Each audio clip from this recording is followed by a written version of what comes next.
Sword or saber, which one is stronger and more effective in combat? This debate has been going on for centuries. Two different blades, two combat philosophies, two approaches to warfare. The sword is associated with knights, discipline, and honorable duels. The saber with cavalry charges, speed, and overwhelming force. But what if we compare not the image, but the practice? Not movies and legends, but real use, technique, and combat conditions. Ready? Then let's begin. Let's start with the sword, the most recognizable weapon in world history. The sword is essentially a symbol of an era where combat was face-to-face. It originated in the Bronze Age and has since undergone colossal evolution from short gladius to massive two-handed swords and thin rapiers. Swords were different, but shared one thing: a straight blade and versatility. The straight shape allowed both thrusts and cuts. Double-edged sharpening made the sword especially dangerous at close range. The center of gravity was usually closer to the handle, giving control over the blade. Knightly swords often had a developed crossguard to protect the hand.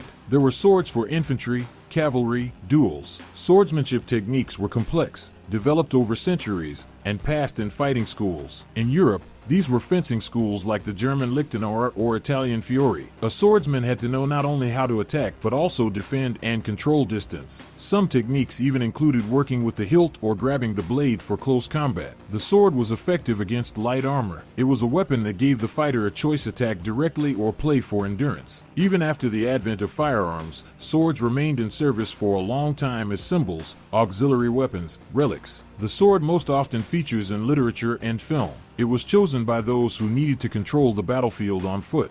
Let's move on to the saber. The saber is a blade imbued with great power. Its curve is not just decoration but a functional element, increasing cutting force. The saber was originally created for mobile combat, especially on horseback. Its roots go to the eastern steppes, to nomadic peoples where cavalry was the main fighting unit. Cossacks, Tatars, Mongols, Persians all used curved blades. Their combat involved quick attacks and equally quick retreats. The saber allowed a strike on the move without getting stuck in the enemy's body. Its curved shape helped slide along the body, creating deep, cutting wounds. At the same time, it was lighter and shorter than many swords, convenient in hand, fast in action. Later, the saber came to Europe through Hungary, Poland, Turkey. There it was adopted by hussars, dragoons, and Cossacks, even officers, as a symbol and a tool. The saber does not require much space for a strike. It works excellently in motion, in confined conditions, on horseback, but on the ground, it is no less dangerous, especially against unprotected targets. The saber is a weapon of instinct. Strike and retreat. It is almost not fenced with, it is struck with. The shashka, considered a Russian saber, generally had no guard to avoid snagging in combat. This weapon is not about blocks, but about anticipation. In duels, the saber could decide the outcome in fractions of a second. Its strength is in sharpness and surprise. Let's break down the sword and saber into parts. Sword: straight, double-edged, often with a point for thrusting. It may have a developed crossguard and massive hilt. The handle is designed for one or two hands, balanced closer to the hilt for better control. The blade is straight but varies in width,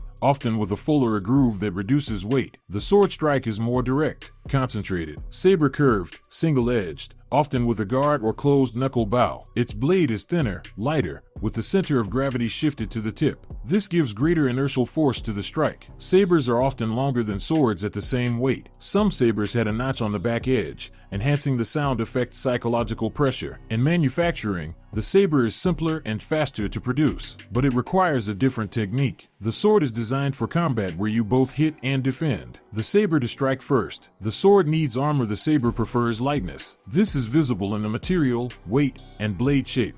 If we talk about strike power and ability to penetrate armor, the sword definitely wins. Its double-edged blade and center of gravity allow strong and precise strikes. History has examples where swords pierced chainmail, metal plates, even heavy plate armor. Combat techniques included hilt strikes comparable in power to a hammer. Moreover, the sword can be used for cutting and thrusting. The saber cannot perform such tasks. It is too light and not designed for powerful blows against armor. Its curved shape promotes sliding cuts rather than penetration. The saber deals huge damage where armor is absent: neck, wrists, sides. Here speed and sharpness make it deadly. Against poorly protected opponents, the saber delivers lightning-fast strikes, leaving no time to react. However, on a battlefield with armored opponents, the sword remains indispensable. The sword was the main infantry weapon for thousands of years. In combat, it was important not just to strike but to control the opponent. A swordsman often aimed to block or parry to avoid damage. Often sword fighting resembled a chess game, every move calculated. The sword allows work at close distance, where feeling the opponent's moves is crucial. In tight formations or confined spaces, the sword is ideal. It helps hold positions, repel attacks, and deliver precise thrusts. The sabre, however, is a weapon of cavalry and mobile units. It serves for quick attack and equally fast retreat. Sabres are not fenced in the classical sense, they cut,